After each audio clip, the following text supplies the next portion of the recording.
ರೇಣುಕಾಸ್ವಾಮಿ ಕೊಲೆ ಪ್ರಕರಣಕ್ಕೆ ಸಂಬಂಧಪಟ್ಟಂತೆ ದರ್ಶನ್ ಮತ್ತು ಗ್ಯಾಂಗ್ನಿಂದ ರೇಣುಕಾಸ್ವಾಮಿ ಕೊಲೆ ನಡೆದಿದೆ ಅನ್ನೋ ಆರೋಪ ಇದೆ.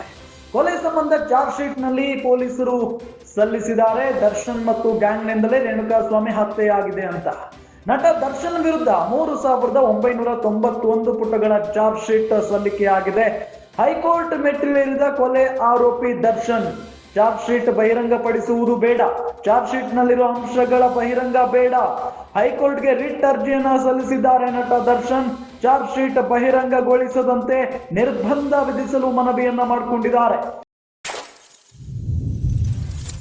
ಈಗಾಗಲೇ ಕೊಲೆ ಸಂಬಂಧ ದರ್ಶನ್ ಮತ್ತು ಗ್ಯಾಂಗ್ ರೇಣುಕಾಸ್ವಾಮಿಯನ್ನ ಬರ್ಬರವಾಗಿ ಕೊಲೆ ಮಾಡಲಾಗಿದೆ ಅಂತ ಚಾರ್ಜ್ ಶೀಟ್ ನಲ್ಲಿ ಉಲ್ಲೇಖ ಮಾಡಿದ್ದಾರೆ ಪೊಲೀಸರು.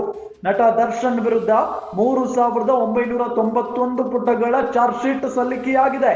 ಈಗ ಇದೇ ವಿಚಾರಕ್ಕೆ ಸಂಬಂಧಪಟ್ಟಂತೆ ಆರೋಪಿ ದರ್ಶನ್ ಹೈಕೋರ್ಟ್ ಮೆಟ್ಟಿಲೇರಿದ್ದಾರೆ. ಚಾರ್ಜ್ ಶೀಟ್ ಬಹಿರಂಗಪಡಿಸುವುದು ಬೇಡ, ಚಾರ್ಜ್ ಶೀಟ್ ನಲ್ಲಿರುವ ಅಂಶಗಳ ಬಹಿರಂಗ ಬೇಡ. ಹೈಕೋರ್ಟ್ಗೆ ರಿಟ್ ಅರ್ಜಿಯನ್ನ ಸಲ್ಲಿಸಿದ್ದಾರೆ ನಟ ದರ್ಶನ್. ಚಾರ್ಜ್ ಶೀಟ್ ಬಹಿರಂಗಗೊಳಿಸದಂತೆ ನಿರ್ಬಂಧ ವಿಧಿಸುವುದಕ್ಕೆ ಮನವಿಯನ್ನ ಮಾಡಿಕೊಂಡಿದ್ದಾರೆ.